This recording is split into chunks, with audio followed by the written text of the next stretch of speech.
Women talk about loneliness, but what they mean when they say that word isn't what men mean when they say it.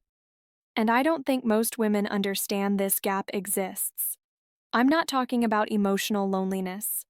I'm talking about something more fundamental: the absence of anyone reaching toward you at all, for weeks, months, sometimes years. Most women have never experienced that. Even women who describe themselves as isolated, who feel disconnected, who struggle socially, they still exist inside a baseline layer of availability that men don't have. They don't notice it because it's always been there, like background noise you stop hearing. But it's active, constantly. A text comes in, someone responds, someone reacts, someone checks in. Not always the right person, not always someone they want, but someone. And this changes the internal experience completely. Because isolation isn't just about being alone in the moment, it's about the expectation that no one will reach out, that you could disappear and the silence wouldn't change, that if you don't act, nothing happens. Men who've been in that space know what I'm describing. The stillness isn't peaceful, it's a pressure, not dramatic, just constant. And here's the part that doesn't get said enough: a woman can be average looking, or below average by most standards, and still never enter that space.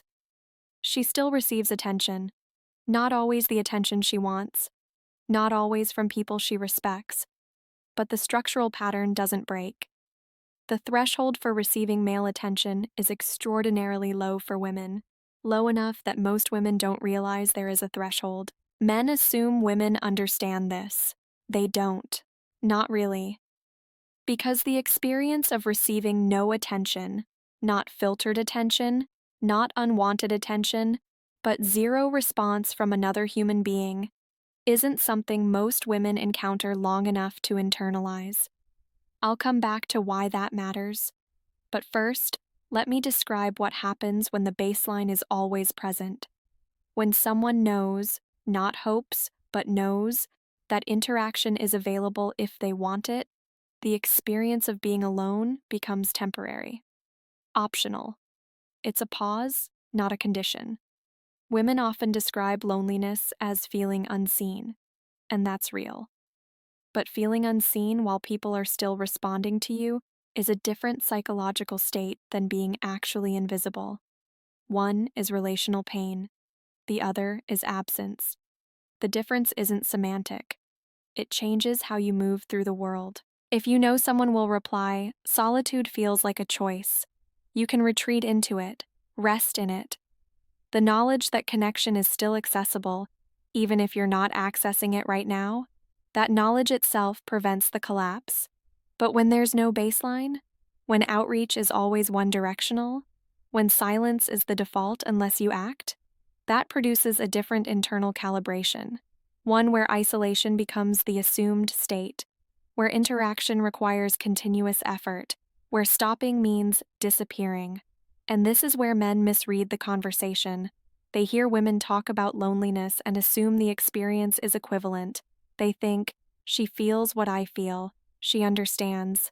She doesn't, because her loneliness happens on top of the baseline. His happens beneath it. This isn't about whose suffering is worse. It's about whether the same word is describing the same thing. And it's not. Let me show you where this breaks down in real terms. A woman who's genuinely struggling socially, isolated, disconnected, not dating, she's still getting messages. Maybe from people she doesn't want to hear from, maybe low-effort attention, but her phone isn't silent, her inbox isn't empty. The possibility of interaction is still live.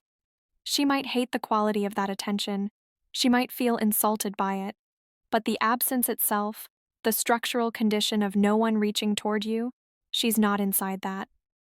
A man in the same social position? His phone is silent. His messages don't come. There's no low-quality attention filtering in.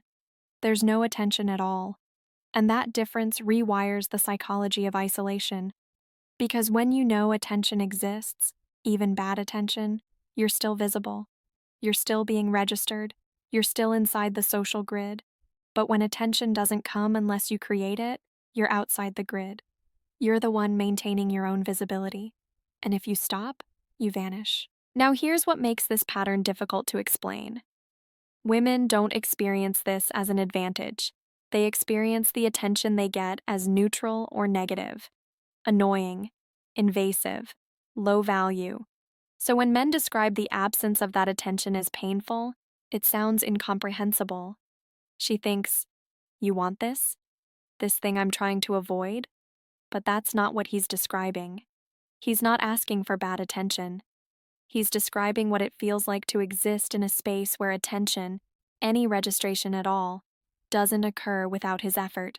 And women can't map that, because they've never been there long enough to understand the shape of it. This is where the empathy gap opens, not because women lack empathy, but because they lack the reference point.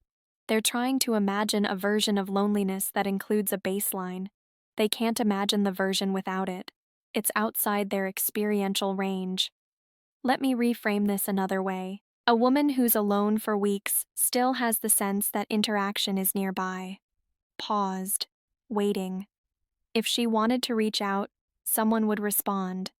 The silence feels like her choice, even if it's not entirely her choice. A man who's alone for weeks doesn't have that sense.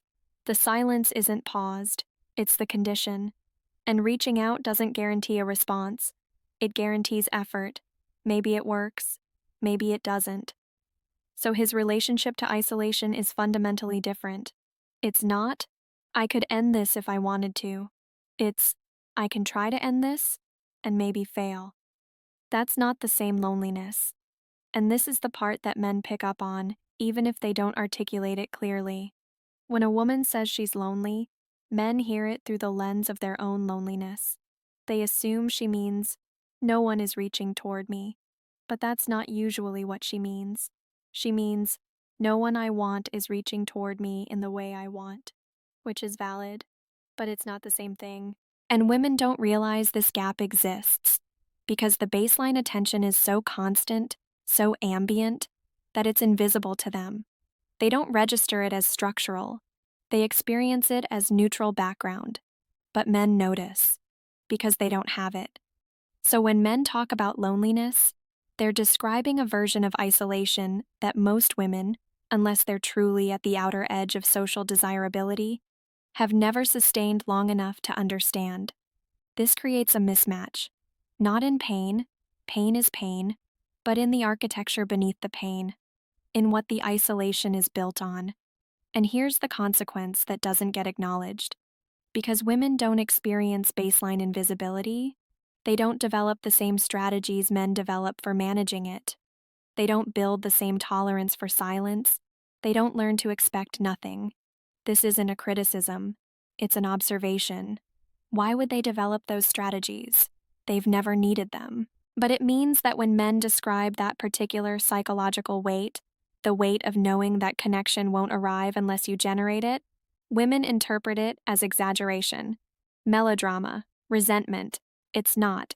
It's description. And the reason this matters isn't to assign blame. It's to show why certain conversations never land. Men say, "You don't understand what it's like to be invisible." Women hear that as, "You don't understand what it's like to feel unwanted." Those aren't the same statement. Feeling unwanted while still receiving attention is relationally painful. Being actually invisible is structurally different. Both are hard, but they produce different internal maps. And the failure to recognize that difference is where the conversation collapses. Because women assume men are describing a feeling, men are describing a condition. One is subjective, the other is situational. And unless you've been in the situational version, not the feeling version, the structural version where the baseline itself is missing, you can't reverse engineer what that does to someone over time. Most women haven't been there. Not because they're insulated or privileged in some simplistic way, but because the threshold for receiving male attention is so low that it catches them before they fall through. Even when they don't want the attention, even when it feels like noise, it's still there. And it still prevents the experience of total absence.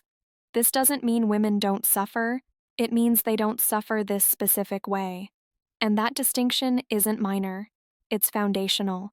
Because once you understand that the baseline exists for women and doesn't exist for men, a lot of other patterns start making sense. Why men react so strongly to rejection, why they read silence as hostility, why they describe dating as exhausting in a way that women don't quite map. It's not just emotional sensitivity, it's operating inside a system where connection has to be generated, not received, where tinged effort means disappearing, where the default is absence, not presence, and women don't see that system because they're not inside it. So when they hear men describe loneliness, they hear it as emotional pain, and it is emotional pain, but it's also something else, something structural, something that doesn't resolve by feeling better about yourself. Because the problem isn't internal, it's positional. And unless that position shifts, unless attention starts arriving instead of needing to be created, the loneliness doesn't lift. It just stays quiet, constant. Most women will never experience that, not because they're immune to loneliness, but because the architecture won't let them fall that far. And men know this, even if they can't always explain it. They see the baseline. They see that it's there for women and not for them. And when women say they understand loneliness, men hear the gap. They hear that the word is being used for two different things, and the conversation stops making sense.